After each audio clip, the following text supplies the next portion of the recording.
I think so. And yes, but it's let's been so listen. nice to host this space for the first time, and with you, Lauren, aka I already follow a Kalal, lot of people, because I yeah, realized, from we my certainly past. have been in it from the start, and it's just nice to see the community here long term as well. I recognize a lot of really familiar faces in the audience, so Really follow this welcome, guy as and well. also to the new faces as well. Amazing. Well, faces, voices, I should say. In this PFPs. context. We're still Yeah. super relevant, even as our utility grows in digital fashion. But great. So yeah, Shaylee, you set up the space for us. I'll get started just with a quick introduction on like what we'll be talking about today. Too many pages, my loves. Too many pages. Check this out. And then we'll chat with Kot and really get her perspective. I think right more on like the Antwerp side, and then hear a bit more about how the collaboration was, that kind of process. And then we'll chat with Lady Phoenix as well as Layla from Artisan to learn more about the collaborative part of that project.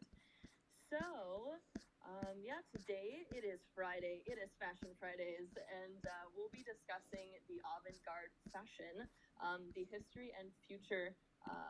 And really excited because I have been hearing and you've been. Someone told me what romance teasing is. I this forgot. launch for quite some time, and from what I can see already, it's such a great mix of things that are familiar within the history of fashion and where we're going. So I think that is really a key element that makes it super interesting.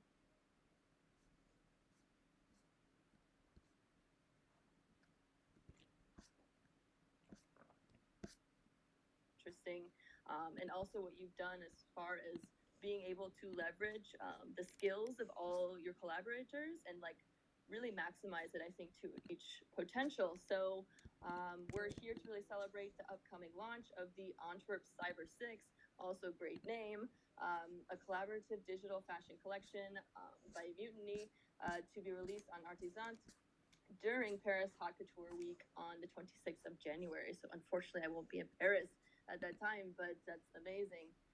And so, like I mentioned, for this space, we have Kat Debau, who is the director of the Momu Mode Museum, a world-renowned fashion museum based in Antwerp, Belgium. So she'll really give us My love, if you're saying no without gaslight, then you're wrong.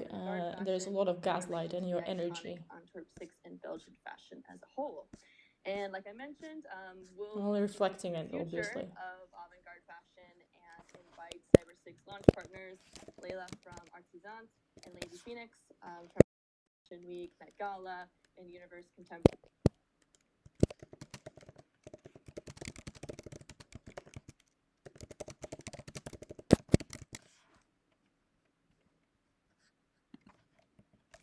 To introduce themselves and speak a bit more on how right we're carving out these new legacies in this really exciting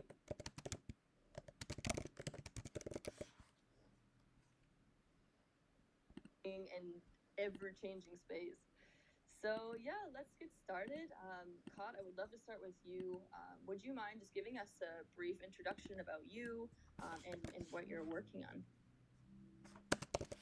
Yes, of course. And first of all, thanks for inviting me. It's my first time in a Twitter space, so it's a bit exciting for me. And I hope I won't do anything wrong. You're doing well, don't worry. So, new environment for me. So yes, I was born and raised in Antwerp. I joined Momu Antwerp's Fashion Museum in 2001, at the time that the museum opened its doors at its current location. And I became its director in 2008. So I joined the museum as a curator, working on the exhibitions, publications, and research. And then since 2008, I'm general director of the museum. And yeah, we just had a large scale renovation. We were closed for 3 years. We reopened in 21. And yeah, that's me. Amazing. So yeah, I definitely have to, next time anyone is in Antwerp, go check out the museum.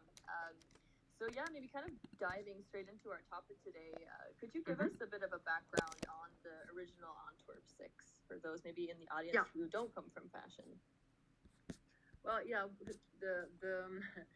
the Antwerp Six are sort of iconic and sort of legendary designers, and I think a lot of stories. Bad graph.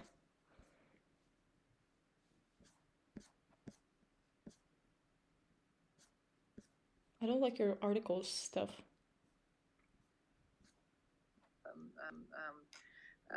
Go around these six designers. Who were they? They were like a group of friends who started studying in Antwerp fashion at Super the, shallow stuff, my love. Royal, like, how can you even post this on Academy, Mirror? In Antwerp. So the fashion department at that time was rather We're young, late. a new department in the Royal Academy of Arts in Antwerp. It was founded in 1963. So it was still a very small, originally it was a department for fashion and theater costume. Only later on it became, it focused only on fashion. Originally it was fashion and theater costume. So end of the 70s, six students started studying fashion. They became friends. And what do students do? They party together, they work together, they travel together. And they at that time the academy was or the fashion department was still a very traditional fashion school, and the director at that time was a woman, Mary Prigeot, and her big example was Chanel. She said, well, if you be like Mozart, always in harmony. So it was all about Chanel, and students should I don't like have Claire at all. that fashion as their Such bitch. ideal when Yes. designing. Of course, these six students were at that time discovering other designers like Courrèges, Paco Rabanne, Claude Montana, Thierry Mugler, and they were not very inspired by Chanel or Valentino or Yves Saint Laurent. They were very triggered by this new avant-garde design.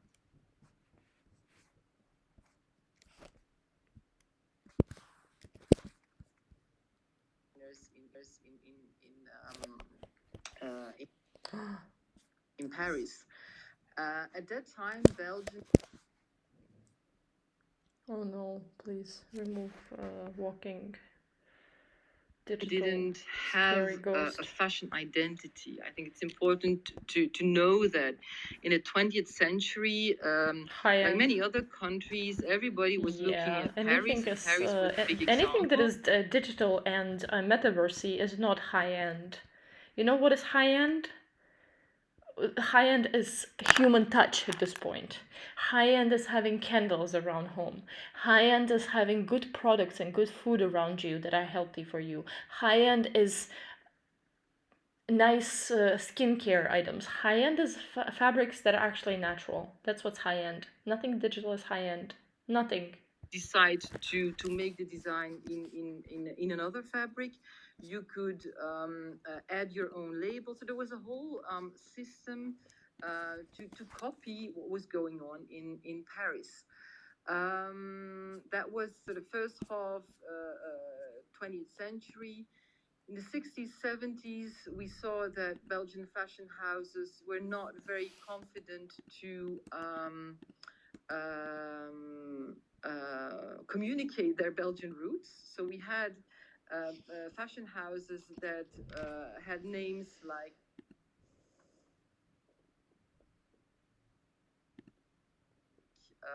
Bartons, Cortina, Olivier Strelli, so more exotic sounding names that more obscured their doing? Is it Belgian dead yet? roots.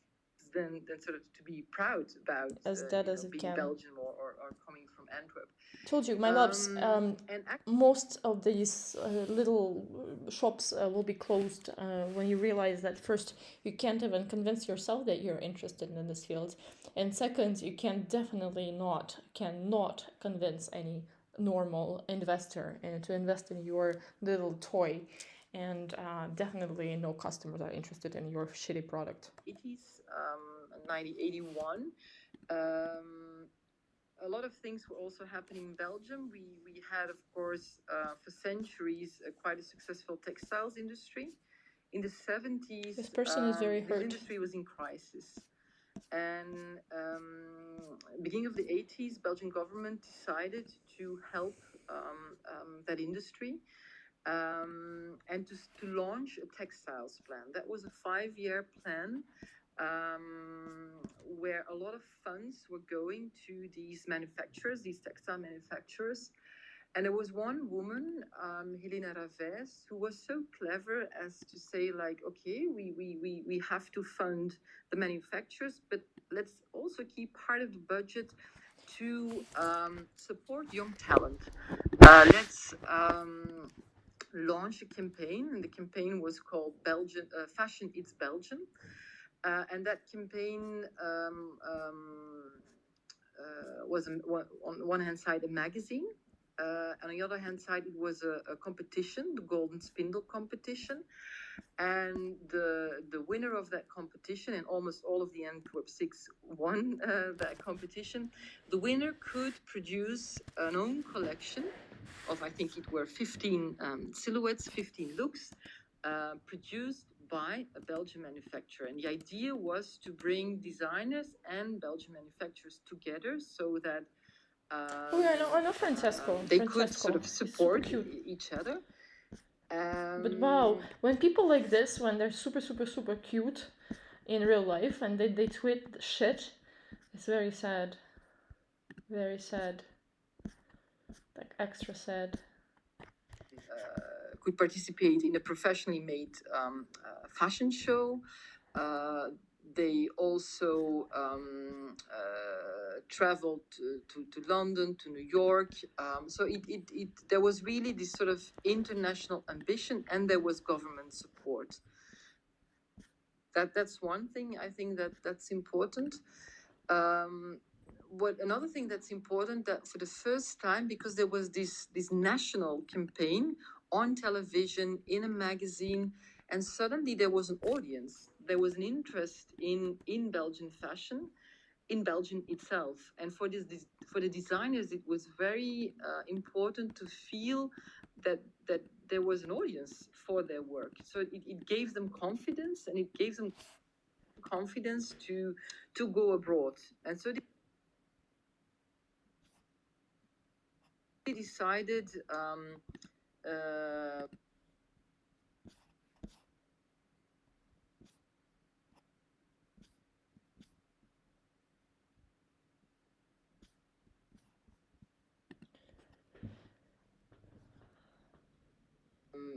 to go to London I want to close together. them all today with you all. Not as a collective, as a group of friends, and maybe also a bit opportunistic Twitter to share costs. experience. They rented a van together, they rented a booth together at the British Designer Show. So my real good friend Natalia is working for Somnium, and they're not paying her well, and I've connected a little bit with the founder, Metaslavic guy.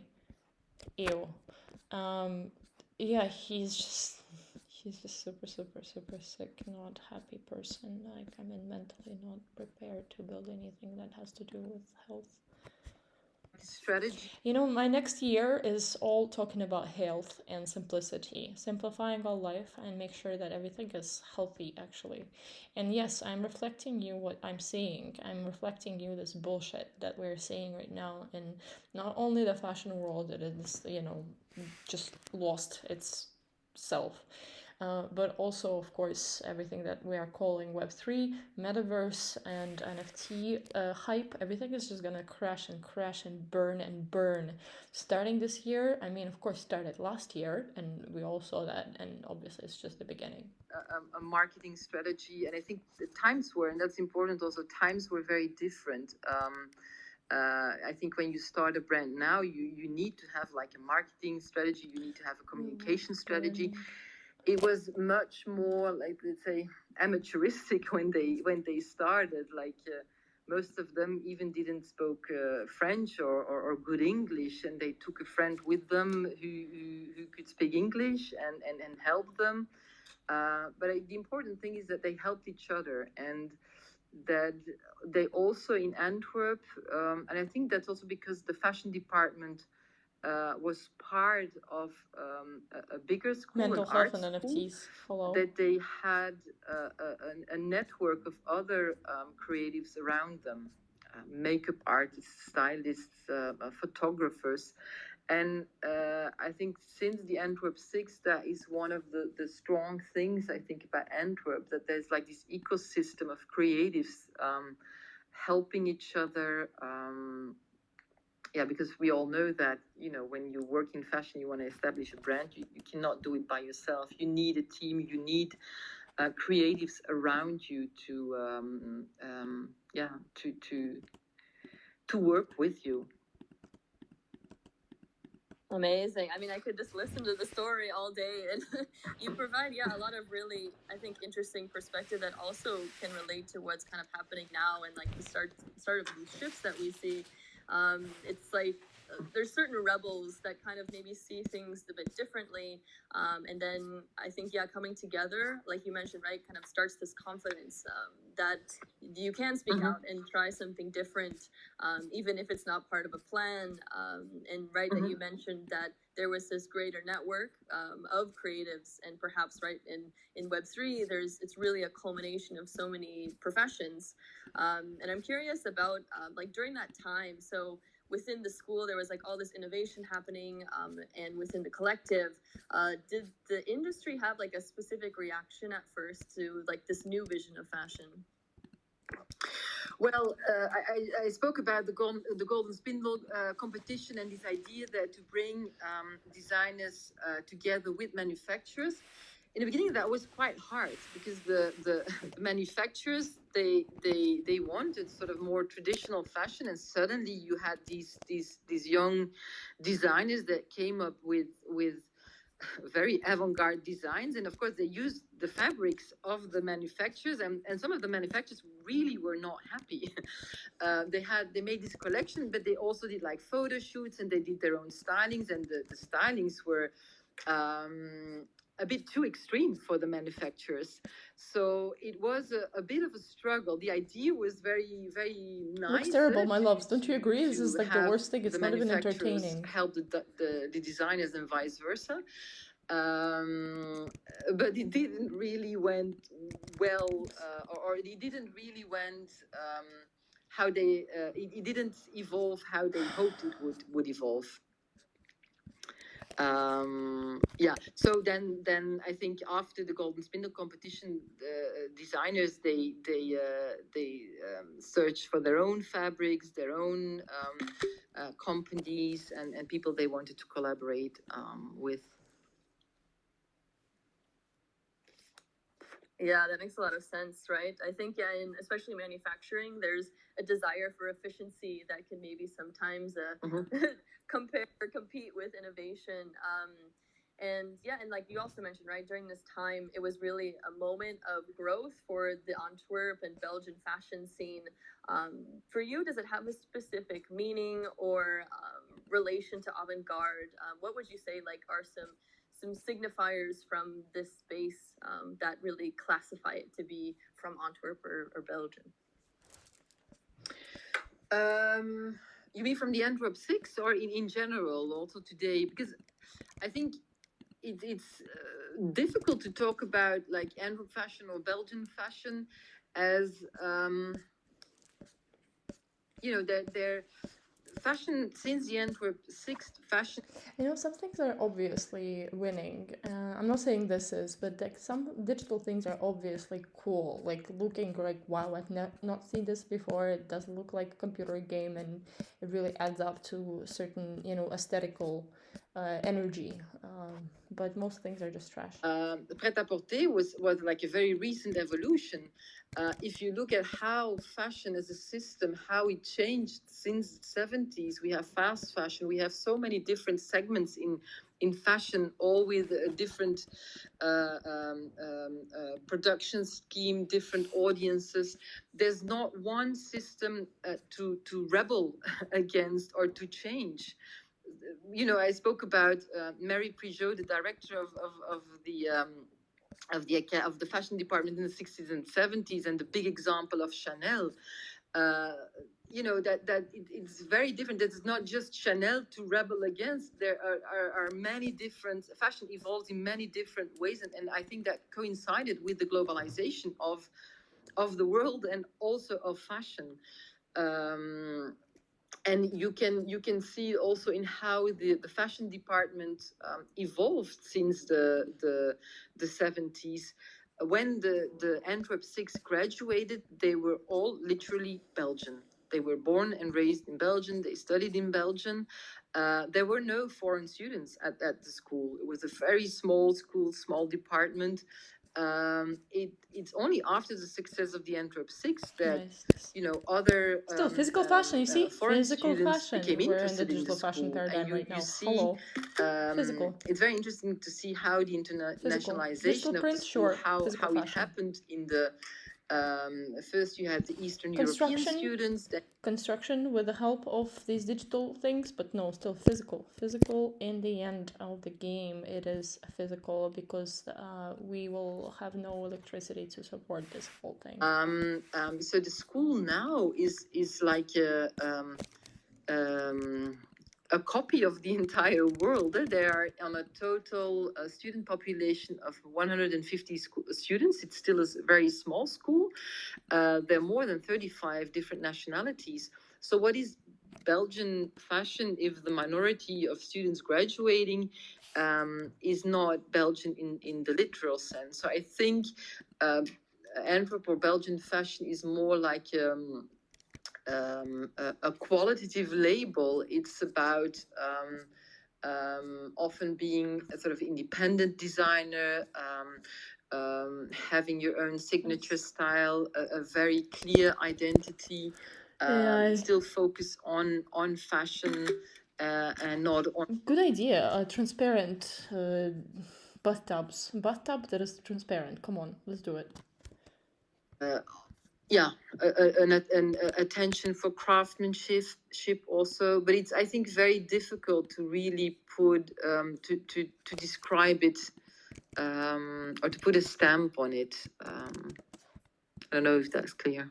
Yeah, definitely. Yeah, I mean, you bring up so many good observations about perhaps right now it's more about kind of that spirit and that ethos that was like started from this history.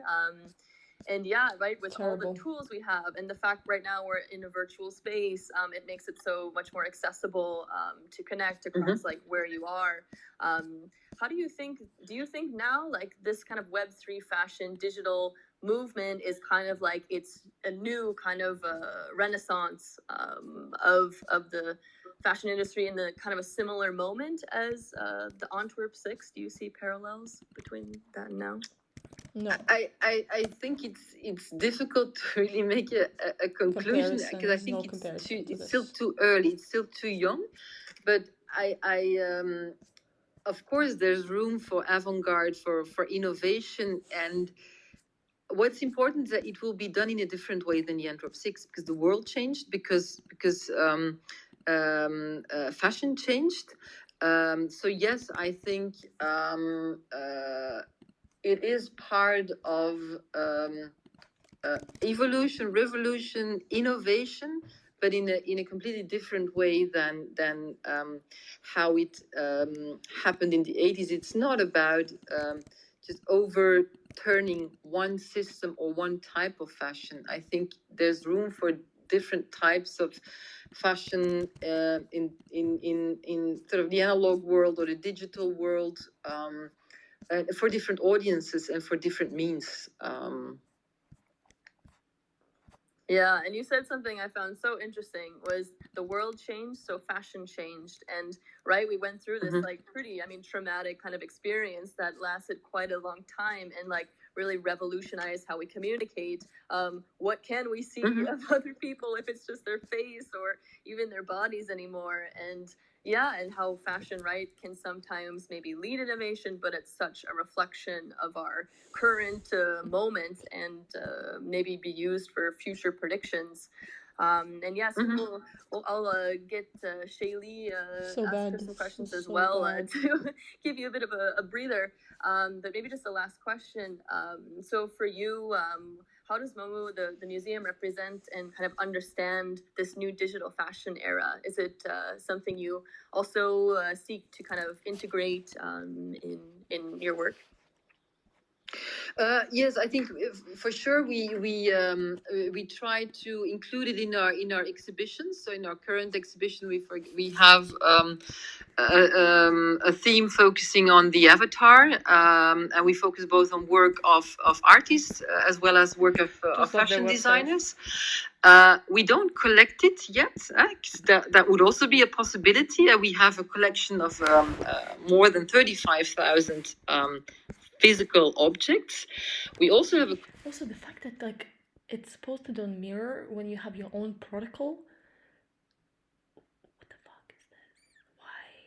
Okay, I'm just random thoughts. Have digital fashion yet, but of course that could be a future option. I think as a museum, we work in a different rhythm than the digital world, and I think that's also a good thing. I think to so true. Museums are so much healthier decide in that way. what we collect, we also need time to reflect on its historical importance. Cute design. So we follow it. I mean, yeah, you guys see Club has a cute will designers. take a bit time to decide whether we go to collect digital fashion as well. But for the time being, we certainly focus on it in our exhibitions as well. Amazing. And yeah, I know there's been definitely like communication and like discussion around NFTs in relation to museums. So definitely interesting conversation. And, But yeah, maybe Shaylee, you have some thoughts on the great insight Kat has brought up. Yeah, I mean, I also think it's very interesting, like from an archive perspective. There's been a couple of initiatives pop up in the digital space where even I've seen on the Momo post that there have been some archive pieces being created in digital. Is that correct, Kat? Excuse me? I thought I saw somewhere that Momu had posted some videos on Instagram of some digital fashion pieces that looked amazing. Yeah, that's actually one of our current exhibitions. It's a collaboration with Central St. Martin's in London. It's actually an exhibition about research they've done. They have the big frustration that fashion museums have is that we have all these amazing garments, but we cannot present them on a body. We cannot present them in movement. And one of our goals is to keep these objects for as long as possible. For eternity, unfortunately, won't be possible because textile is one of the most difficult and one of the most fragile materials to preserve. Love, you don't need technology to meditate. With, replicas of a body, static mannequins, for example. Really, it's old. It's very 2014 type of product. Does the theme of Central St. Martin's have done is they have created digital reproductions of 5 iconic designs of 20th century fashion. There's an amazing Comme les Garçons piece, there's a Madeleine Vionnet, there's an Halston, and they have not only researched, because of course the patterns of these designs were not available to the museums. There's one piece of the Metropolitan, there's one of FIT, there's one of the Kyoto Costume Institute. Kyoto Costume Institute.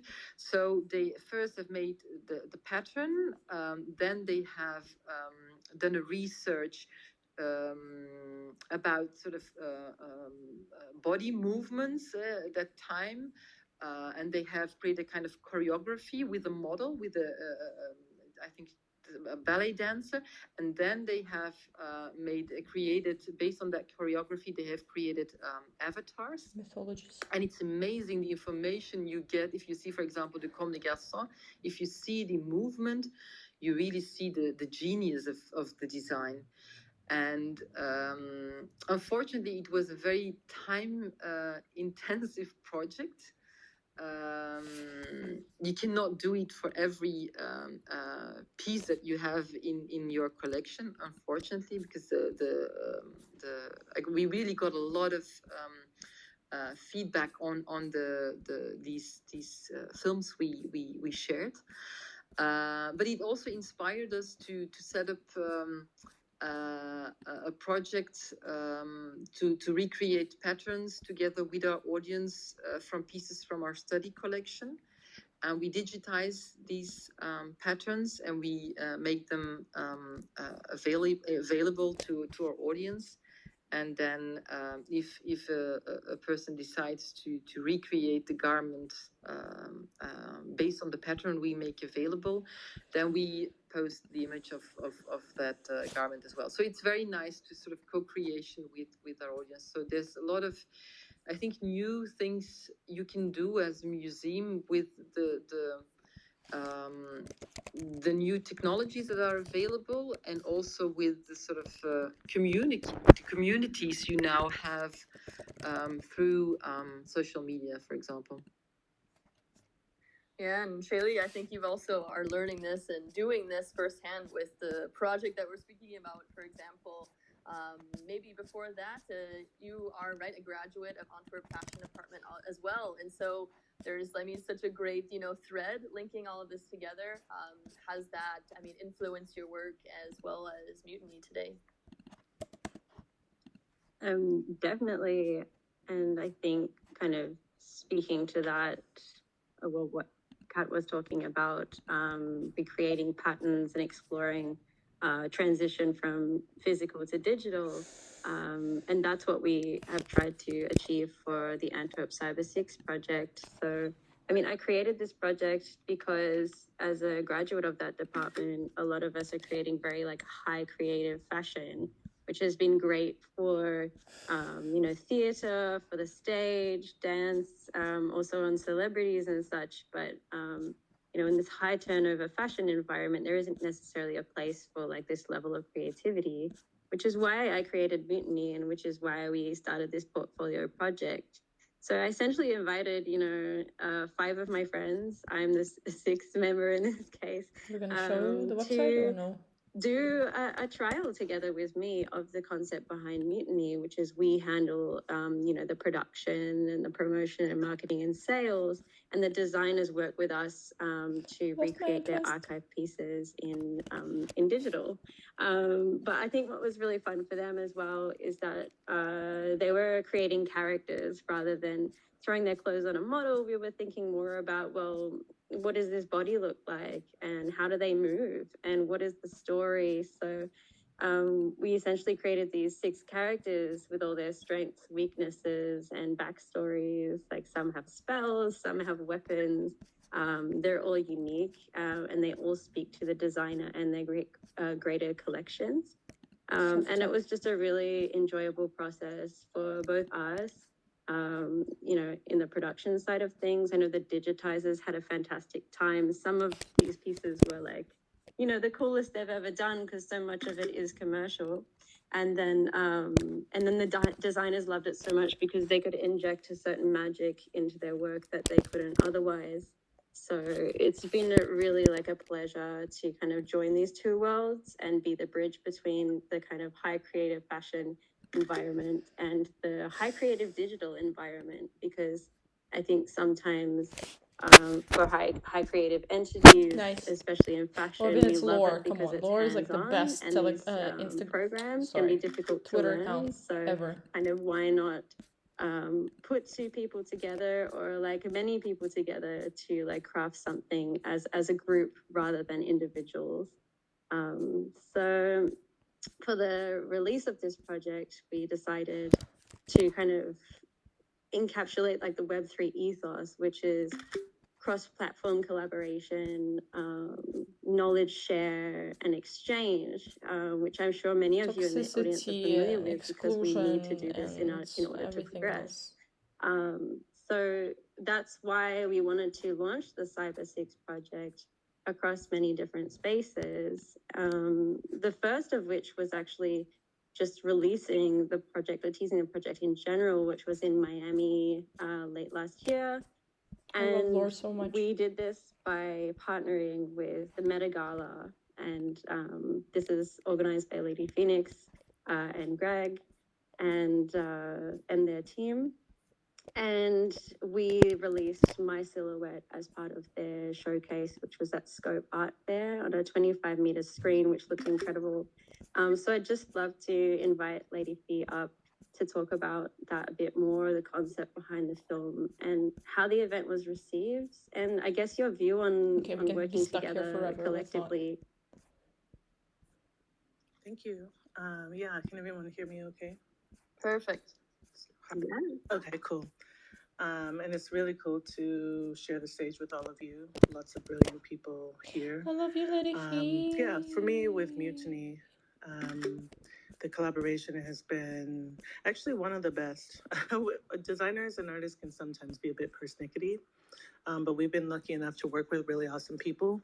The reason why we love Mutiny is because they're a collective and they're thinking more broadly. Stephanie they're thinking Lacava, collectively, imagine, and they're remember? thinking far ahead into the future. The OGs of Not the just OGs. about what the clothing looks like, but how the ecosystem should be, what our social dynamics should be. My loves, this is so much better than digital fashion. Look at us. This is so much better to look at. Don't you agree? Yes, you agree. Using products Done. and thinking about sales and We're literally, it's so 2019.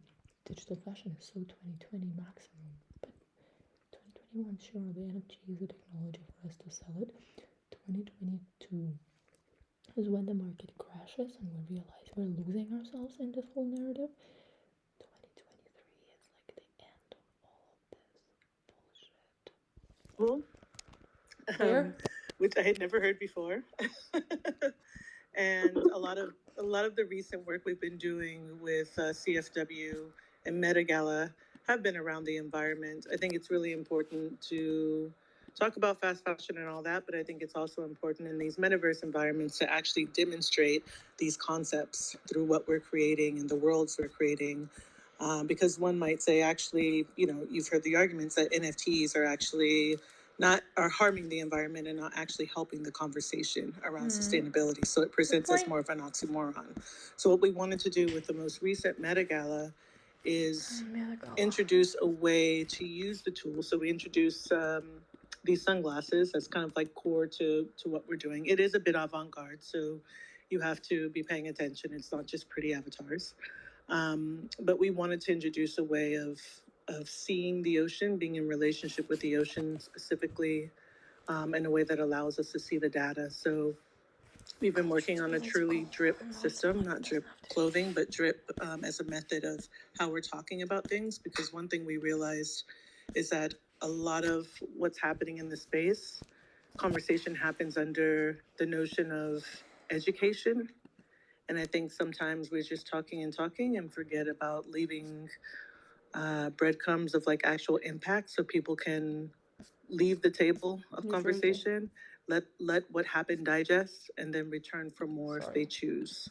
So we're working on this way of having like coffee table conversations with people. So with Meta Gala, it's kind of that coffee table drip conversation with people where we've put the obvious in there. We've put the relationship to the ocean. We've put the relationship to clothing. We've set it in a gorgeous environment. It's in an underwater hotel. It's beautiful. The 25-foot screen presentation was mind-blowing. Scope said they had never presented or even seen anything like that before. It gave them inspiration for what they want to do next year. They've actually recently emailed me regarding it. Aggressively open-minded for fucking And sure. yeah, I feel like I didn't exactly Chicago. answer your question, but what I Blood. want to say to that is that All of you predicting America's the downfall. collaboration has been excellent. I love your flexibility. I love your open-mindedness. I love that you're thinking about things more of legacy and kind of generationally, which is why have this project, the Antwerp Six, because you're connecting generations, you're connecting ideas, you're connecting IRL to URL. And I think a lot of the hopes and dreams we have for what fashion can be, but also what our world can be, can really live. Like every website in Web3 looks like this, right?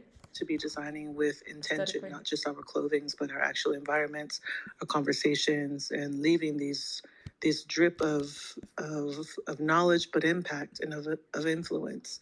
I think it's important with Shaylee We're to almost say done, that my she loves. also works with other people and brings other people into the circle who Hello. feel similarly. I We'll had enter the later. pleasure of being on a panel with Isabel, who did the AR work for the butterfly crown that her avatar is wearing. It's a beautiful avatar, beautiful Lady Fee has a good ecosexual tone avatar. of the voice, right? And actually, the feedback I the timbre, with folks around it is they love it. They Super love the cute. butterflies. Super cute. Meant to But it's also, remember all the time that I spent with her and Clubhouse spaces. Actually, Clubhouse space, Clubhouse rooms. Yeah, like that. That was the epic time for us to shape the narrative and kind of ride the wave. And if you're on Twitter at this point and you think Twitter is a place, no, it was Clubhouse that was the place. You're late on Twitter. takes root. This is already expired. You know who the people who were on Clubhouse doing all this like narrative work now are in person, creating better community systems around in person. Again, I repeat, in person, in physical. That's what we're really focusing right now, is to making sure that we are preparing for what's to come in 2023 and beyond it. That's nothing at all to do with the Web3 and digital stuff. Clear? One day, physically, I think we spoke about that. There's and so, yeah, we also, if you go back and look at that in our YouTube, we have the entire fashion show on the ocean. And this idea of walking on water, again, is a drip symbolism of our relationship and divinity to everything around us. I kind of miss his rooms because I was using Twitter on my mobile. I don't do that anymore. And I was on these. Oh God, I don't even want to know what's happening at that WEF.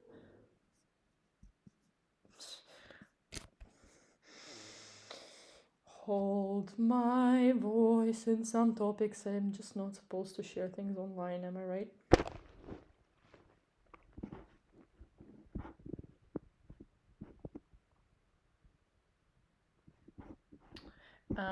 Yeah, so that's the thing, is like I miss those Twitter spaces with this kind of like men because they remind me of the time on Clubhouse a little bit, because everything else is just like, come on, like how many more digital fashion spaces, how many more topics you can raise within the digital fashion talk about like new systems for the fashion world that are really regenerative, that have nothing to do with the digital stuff, but have everything to do with dealing with all the trash that we've produced so far as an industry. These people who talk about digital fashion, they know nothing about the fashion industry itself and everything that is happening in the world of fashion generally, in the whole supply chain, all the stuff, how retailers work, how all these like technology apps are trying to resolve some fashion problems. No, there's just such a huge knowledge gap right now happening, and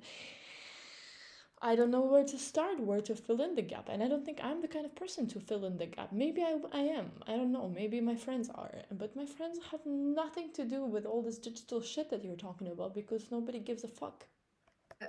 For whom this space is the first one ever. Nobody gives a fuck Happy to see you here. about your digital presence. Thanks for joining the movement. It's kind of a radio.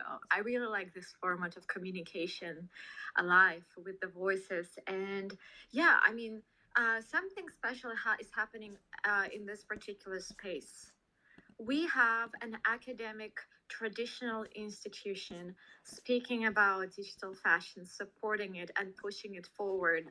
And I think it's quite significant and still somewhat unique because we don't see it very often. Web3 and digital fashion is a bubble of its own, and normally traditional institutions and museums are a bit skeptical about what we do. So having Momo here means a lot. Thank you so much for supporting this project and for sharing this forward-thinking vision. And I also wanted to say that what we do right now, I think, goes hand in hand with traditional fashion.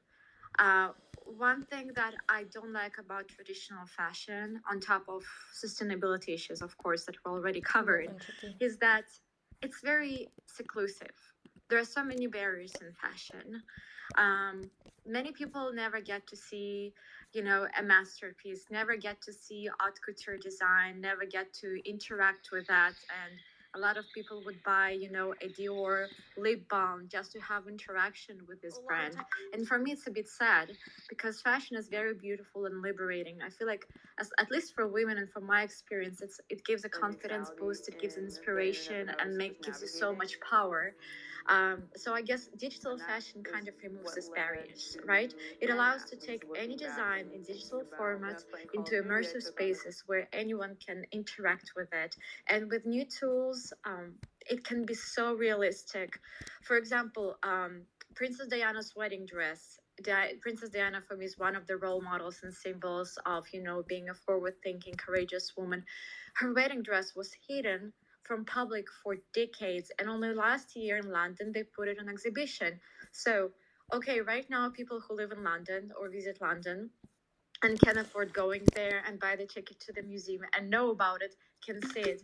But imagine exhibiting this dress in a beautiful spatial gallery if this dress was reproduced in HD quality. Now, You should see my collection of these and how I style them. But I'm never showing them to people. People see it only in person. Aspect. It's so cute. Beautiful designs. Because I always try to select the different ones. Yeah, I'm not gonna tell you how it looks. Of course, a few words about Cyber 6 collection. I'm a co-founder of Artisan, and one of our biggest missions to I never knew that Artisan has a co-founder. Регина, почему ты не выбрала меня как co-фаундера, который будет вести нормально это все дело? Выбрала такого человека, который, реально не очень разбирается вообще, что происходит в индустрии в целом. How many hours goes into creating them. And then AI is gonna be like, yeah, no, quick. Digital fashion is gonna be replaced by AI, and then we'll be like, okay, we don't need that anymore. Hello, we're just done with the game. Talented designers. This is not just a beautiful project. This is the legacy project that links us to the decades of the most beautiful designs and fashion, to history, to 6 amazing brands. And I'm so happy that through this project, so many people in Web3 will not only learn that Cyber 6 designers, but also original Antwerp 6 designers. So super excited to have you guys. Thank you. This guy. Okay, thank you. Okay, I really want to... We're almost done, really, here. I really want to close everything that I've opened in terms of Twitter. I think Twitter should redesign itself, should be much clearer if it wants to stay alive. I mean, it's going to stay alive one way or another, but I just feel like it's just... We don't need to see this part here. We don't need to see this part here. We don't... There's something has to be with the retweeted stuff that can be separated, can we please separate the retweets? I think we could, right? Yes, here, you can put tweets here, retweets here, and then whatever, who is interested in seeing likes? I guess it's interesting. But yeah, I've seen this before, right? It's not such a big space, Twitter. For everyone listening, I just pinned the project here on the Twitter, so you can have a little snoop. And we're going to be rolling out information about all the designers, their background, their inspiration, their sketches. There's a lot of like storytelling and content behind this, so I guess it's important to say keep an eye on our socials, because we're going to be, sharing new content every day, so you can find out more. And I guess we're almost to a close, so it'd be great to get a few people up here for questions. I know Joshua is there, so I'll get him up. Perfect. Yeah, I just added Joshua, who's been very patient. So thanks for sticking around. And if anyone else wants to jump up for a couple quick questions, feel free to suggest the mic. And welcome, Joshua. I'm always so afraid to come up stage to these things because usually I'll be like probably cancelled right away without hearing out my point. So that's why I love to have my own media. It sounds really cool. 'Cause you fuckers can't take me out of here, right? And if you can, then I'll be sharing my voice somewhere else. Trust me, I'll find a place to express myself. Upcoming generation of Belgian students. That's my and job, how diverse basically, they to be are, stuff like adoptable. that. I was just curious to hear more about That's cool. what students are doing in terms of digital fashion. Like, are there certain schools of thought that are more widely You being see, used? I'm just visual, kind of curious. visual experience of Twitter. It's just so much more fun, I think. Perspective. If you're a good curator. Or avant-garde even. I think with digital fashion you can always revolt against physics and material science and make pieces that are alive with code, so it just seems like there's a lot of potential. I'm curious what the upcoming generation is doing with that.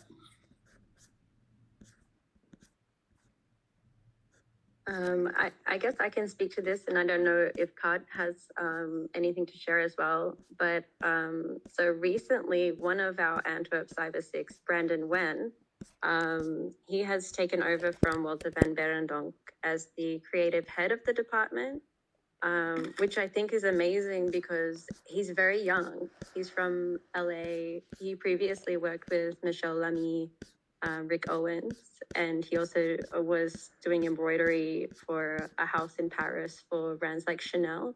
So, and his work is super creative, Please. exciting, explorative, and kooky. Stop me. He has very recently experienced the academy himself, so he kind of has a really first-hand standpoint on where things are, but a really great vision on how to bring newness into. I guess the academy's been operating with a similar way for a very long time, and I know through his work here with Mutiny, he has a better view on digital fashion and integrating that eventually. I know that he'll be bringing kind of fresh, young vision to the space. And I think that's not only what we need perhaps for fashion education, but I think for the wider industry as a whole, because a lot of these brands are very old, and I think it's important to listen to like younger generations to breathe fresh air into the industry.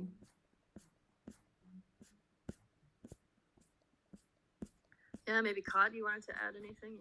Yeah, I do agree with Shaylee that it's very exciting to see someone as Brandon taking over the direction of the fashion department. But he started a couple of months ago, so it's I think a bit too early to know how he will renew or innovate the curriculum of the school. But I think digital fashion will certainly be on his radar, and I think he's the best possible guy to lead the school into a new era. But I think in the past there was this sort of flirting with the digital. I remember during COVID, the first lockdown. Everybody was like, "Oh, well, what is the academy going to do with the graduation show?" And all the schools were looking at each other, and a lot of schools decided not to do a show. And I think that the academy in Antwerp was I think the only one the only school who came out with a digital show, not a sort of not filming an actual show, but creating something new. And it really was an experiment, and some things worked and some things didn't work at all. But I thought it was so brave what they tried to do, what they did, and that they allowed the experiment. And I hope that is something that Brandon is going to continue to allow the experiment. And I always tell my team, experimentation also means that you have to allow yourself to fail. We don't have to be scared about failure, because you also learn about your mistakes. And when I say to my team, it sounds like really cool, like, oh, we can make mistakes, but it's really scary, yeah, to allow yourself to make mistakes. Yeah, I wanted to add that because I really think it's important when we're talking about avant-garde and innovation, that includes experimentation and failure, also success, but also failure. Placeholder is a good name. Amazing. Well, yeah, thank you, Joshua, for asking that question, and both your guys' feedback, Shaylee and Kat. So we have just a couple quick minutes left. I want to respect everyone's time here. I think I saw Hafid next. You can see him by his amazing AR mask on the side of me. And then I also see Maximilian and I think Skin Baiters. Maybe Shaylee, you know what order they came in. But Hafid, let's start with you. I might just quickly ask Kat. Yeah, we have three more question potentials here. Up to you if you'd like to stick around for it, as with Layla and Lady Fee. But personally, I'm happy to wait another, about 5 minutes if we want to get all the questions through. That's fine. 14. I was like, wait, when Okay, is it guys, from? thank you for your time. Just wanted to come up and say hi to Kalau. I haven't talked to you in a while. How's it going? Thank you for just giving me the opportunity. I just want to extend an invitation for everyone to try AR this year. Kalau knows that I do a lot of augmented. What I really don't miss about Twitter Spaces or Clubhouse time is when you invite someone on stage and they're just using their time to connect with one person on stage. It's a little embarrassing, no?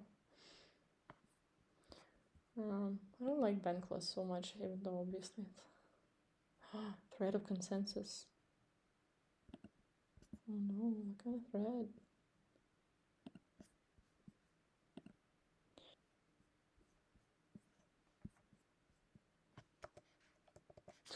So cute. This stand is like, okay, we tried everything, we just filled it in. So This is so today cute. I will be talking about the threat of consensus. So cute. Very scary. But first I sort of just want to talk about, like, we hear this word consensus all the time in crypto and DAOs and decentralized governance. But first I think we need to also define the difference Linda. I between... remember Linda. Thank you. Social consensus the and latest from technical Linda. consensus. And blockchain as a state machine has a very technical consensus element. There's a very strict I'd like to meet definition Linda. of how Let's these meet. machines actually reach consensus. But the problem within the social layer is it doesn't really work like that. And social consensus is really just coming to an agreement. And it's a lot easier to get alignment between machines than between people, obviously, as we know. And consensus at the social layer is something we try to create really sophisticated logic mechanisms around. But the problem is that people aren't logical. This is nothing new to any of us. We are all very messy, complex, irrational beings.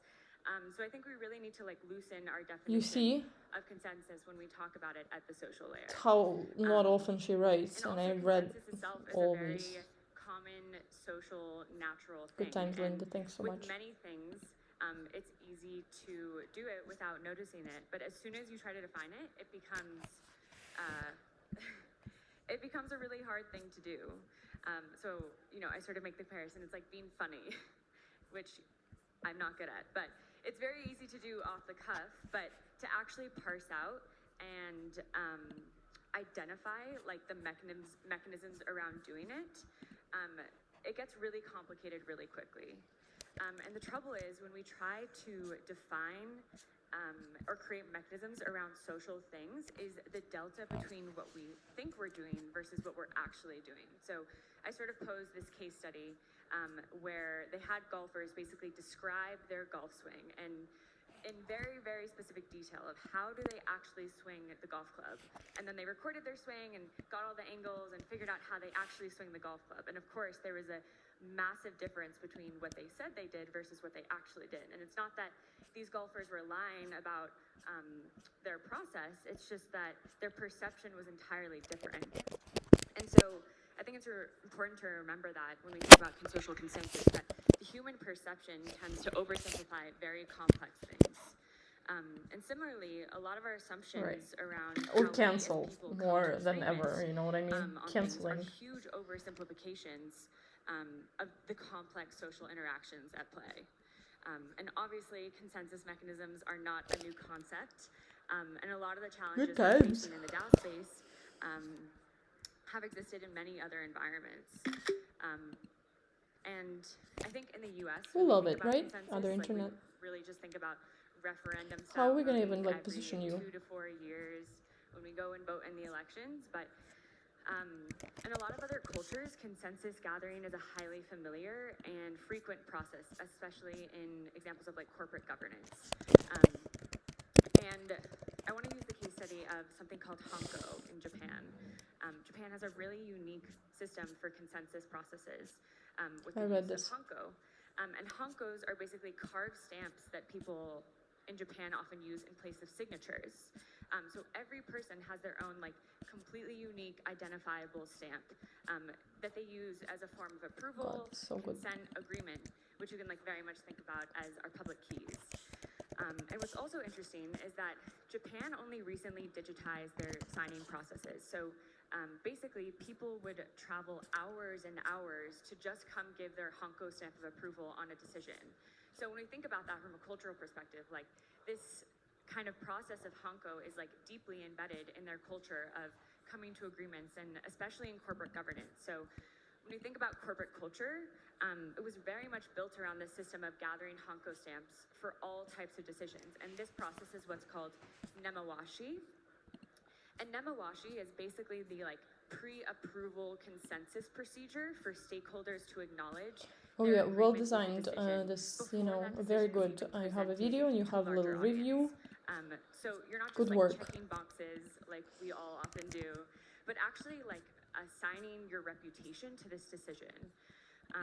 And really laying the groundwork for any big decision by lobbying and consulting with everyone involved into like the prior to moving forward. And so, meaning that if you have an idea, you basically have to approach every single I'm gonna listen to all of them. that's I really involved, enjoy this, I one by think. one discuss your plan, take Where feedback, was take it? criticisms, and Anyone? eventually get buy-in from all stakeholders.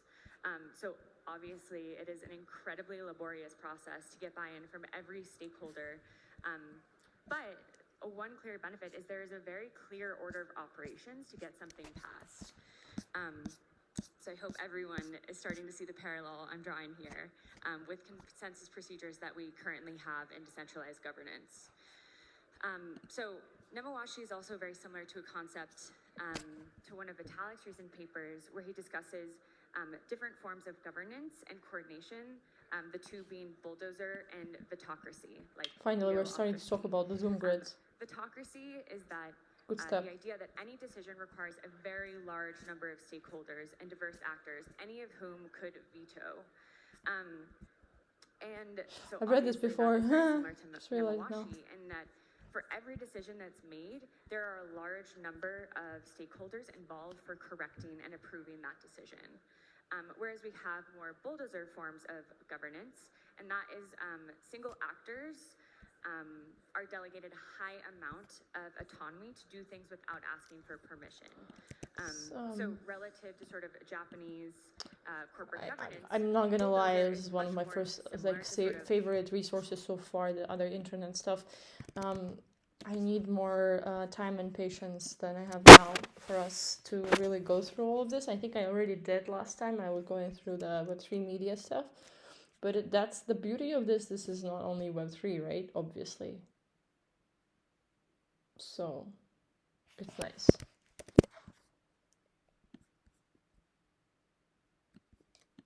Like, neither of these decisions are inherently right, wrong, like disruptive. It's more just a matter of like, what are you trying to achieve? And so, are we optimizing for stability or are we optimizing for change? And that's where these systems are really, really different. So Vitocracy is extremely good at preserving the status quo, that every decision that's made is highly analyzed by a large group of stakeholders. So we have an extremely laborious process and time-intensive process to actually pass something. And that is completely by design in some cases. So when we think about sort of base layer protocols, it's more important to really preserve bad. the stability of the protocol rather than quick, agile changes. So in the case of Bitcoin and Ethereum, we want that because any changes might have So massive bad. ripple effects on the ecosystem. And so this laborious When designers governance design process is things for actually free, you know? super essential, and we really Ouch. shouldn't be able to so freely adjust the levers of this thing that we're governing. But as we sort of move up the stack from base layer protocols to applications to organizations sitting on top, we start to move from stability-based value to more change-based value. So in the case of bulldozer governance, we're really optimizing more for change. And I think we can have a recognition and appreciation for sort of the asymmetrical I'm gonna read payoff this later in on bulldozer the governance, floor. which isn't reflected in Vitocracy. Let's listen to Gigi Young a little bit and then come back to the governance. Why not, right? Change of subject again. The fuck? Or not?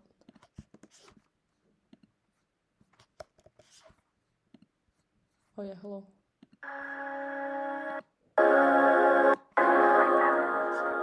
On the figure of gardening, and Rudolf Steiner was a turn-of-the-century mystic that was responsible for the anthroposophical movement, Love this. biodynamic gardening, and Waldorf education. Good energy. However, perhaps one of his most prescient teachings was on the figure of Ahriman. Oh, these art The word people. Ahriman stems They from the know how to Persian visually tradition communicate. and represents the shadow aspect of humanity, or the dark side of humanity. In particular, Ahriman represents the part of humanity that can only perceive the material plane. In the Steiner work, the individual is challenged to overcome this influence within themselves by opening their heart to Christ. In Rudolf Steiner's Anthroposophy, Ahriman, through his materializing presence, helps to create an artificial sphere around the earth. In Esoterica, this has been referred to as the eighth sphere. The eighth sphere works as a kind of catch-all or magnet for what God, is so good, artificial so good. or not in alignment with God and nature. So much Meta-Slavic In this references way, also, right? the eighth Come on, there is no art history books without Meta-Slavic references. Am I right?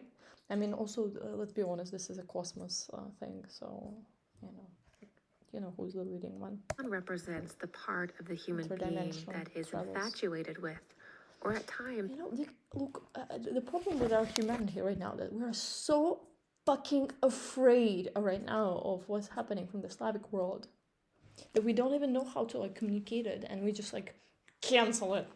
Just cancel it. Cancel. No, it's not gonna work that way, you know? No. planes.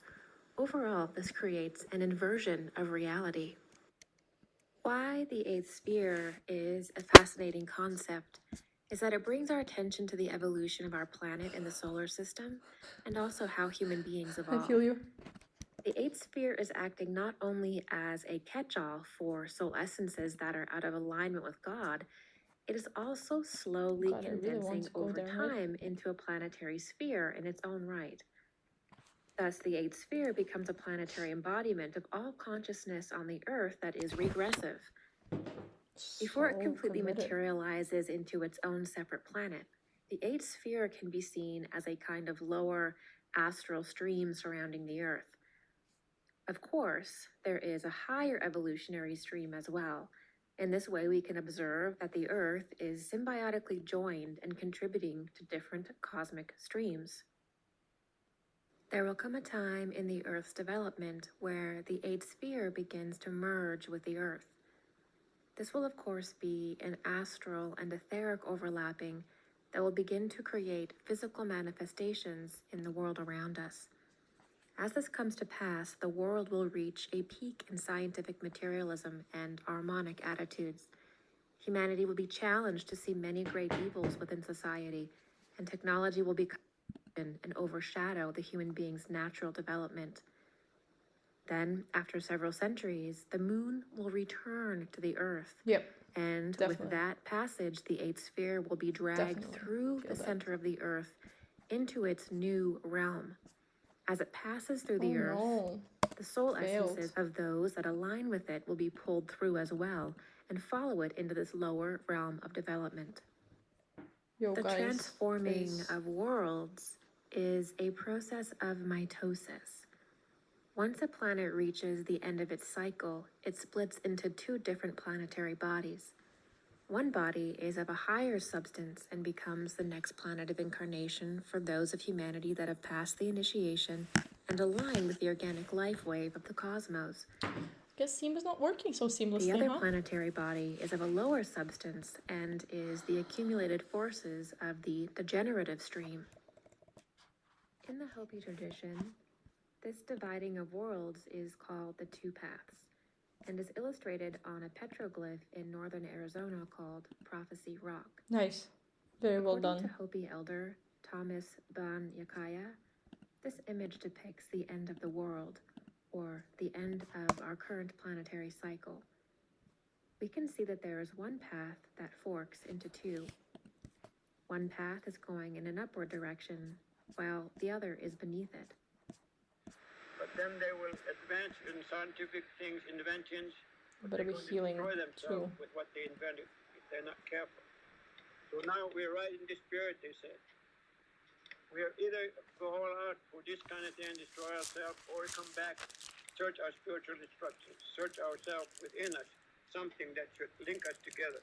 Good times. Because now we know that we are all alive. God, I love We are Gigi all Young linked so together. much. How come I'm not subscribed? That's As the thing. mentioned, I've been in the watching Hopi her tradition, back in the days of my spiritual, like consumption of spiritual knowledge. 2017, maybe 16, and maybe 18. I don't remember when she was hot, and it's just like, wow, her videos. I'm addicted. the other is progressive and defined by Gigi. turning to the Had a earth friend also, and Gigi. the development of spirituality. This is parallel to the esoteric concept of the splitting of the earth into two different evolutionary streams. In anthroposophy, the devolutionary stream eventually leads to the eighth sphere, while the evolutionary stream leads to a higher expression of the earth called New Jupiter. New Jupiter, yeah, In the theosophical tradition, we would see this planetary splitting definitely as New the Jupiter. planet moving through its life wave, and as a natural process of the planet's evolution through its unique planetary scheme. In the New Age, this concept is also present. The lower Earth is called the 3D Earth, However, I and the don't think higher Earth is called the Cute. 5D Earth. it's long or These are 30 all seconds. simply different Good ways color. of expressing the same core esoteric Minty mint. concept. Yeah, I guess my The continuity of this Oh, theme nice is pants seen too. as an So example of cute. spiritual science Who are you? or esoteric And I can science. still remember the feeling of Even walking though up the Twitter that cultures day may and be reading different everybody's or reactions to different this aspects specific may be information. highlighted, And it Okay. really the reminded me same core My attention is concept tired. still exists. According to Hopi, Okay, what's really triggering me is that like you're all asking me to log in to do what? Just explain to me, what am I logging in for? Like, or what do I need to have a secret code for? What is the shit that you prepared for us? I don't give you shit. I don't believe in this kind of like, this is me, this is me, this is me, this is me, this is me, this is me, this is me, this is me. Nobody gives a fuck, you guys. Everything needs to go completely in person for us to really, really come back to ourselves fully. And to really take care of our energetic health, yes.